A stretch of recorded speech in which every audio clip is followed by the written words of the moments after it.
Hi all, இது டே 6 and டே 7ஓட திருவிழா vlog. டே 6 வந்து பார்த்திங்கன்னா தேர் திருவிழா, இல்லைனா தீமிதி திருவிழான்னு சொல்லுவாங்க. தீமிதி திருவிழாவில் வந்து நம்ம வேண்டிக்கிட்டு யார் தீ மிதிக்கலாமோ மிதிச்சிருவாங்க. தேர் வந்த பிறகு தான் அந்த தீமிதி திருவிழா ஆரம்பிக்கும். எப்பயுமே வந்து 6:30-7 மணிக்கு ஆரம்பிச்சிருவாங்க. அன்னைக்கு 8:30 மணி ஆயிடுச்சு தீமிதி திருவிழா ஆரம்பிக்க. ஏன்னா தேர் வந்து 8 மணிக்கு தான் கிளம்பியிருக்கு. கோவிலேருந்து கிரவுண்டுக்கு வர 8:30 ஆகிடுச்சு. ஸோ தேர் வந்த உடனே கூட்டம் ரொம்ப அதிகமாகிடுச்சு. ஸோ இடையிருந்தே தேரை பார்த்துருந்தோம். சரி, அதுக்கப்புறம் முடிச்சுட்டு ஒரு 10:30 மணிக்கு மேலே வந்து தேர் படைச்சிக்கலாம் அப்படின்னு சொல்லிட்டு இடையிருந்து தேரை மட்டும் பார்த்துட்டு தீமிதி திருவிழா ஆரம்பித்தோடனே கரகம் ஃபஸ்ட்டு போவாங்க. அதுக்கப்புறம் தான் வந்து மற்ற எல்லாம் வேண்டிக்கிட்டவெல்லாம் போவாங்க.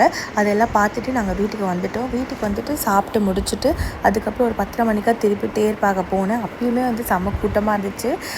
சரின்னு சொல்லிட்டு அப்போ படைக்கிறதுக்காக அம்மா எல்லாத்தையும் எடுத்து வச்சுருந்தாங்க. வச்சுட்டு சாமியெல்லாம் படைச்சிட்டு தேரை சுற்றி வந்துட்டோம். அப்போ தீமிதி திருவிழா முடிச்சிருந்துச்சு. எல்லாமே அணைச்சி எல்லாம் இது பண்ணி வச்சுட்டாங்க. அதுக்கப்புறம் வந்து அர்ஜுனர் இதெல்லாம் பார்த்தோம். ரொம்ப அழகாக இருந்தார். அலங்காரத்தில் பார்த்து முடிச்சிட்டோம். அடுத்த டே 7 வந்து பார்த்திங்கன்னா மஞ்சள் நீராட்டு விழா.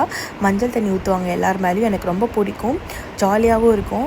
சாமி அன்றைக்கி வந்து அலங்காரத்தில் அவ்வளோ அழகாக இருந்தாங்க. படுத்துட்டு இருந்த மாதிரி இருந்தார். ஸோ அவ்வளோதான், இதோட திருவிழா விலாக் எல்லாமே முடிஞ்சிருச்சு. வீடியோ பிடிச்சிருந்தால் லைக், ஷேர், சப்ஸ்கிரைப் பண்ணுங்கள். மறக்காம கமெண்ட் பண்ணுங்கள். Thank you all.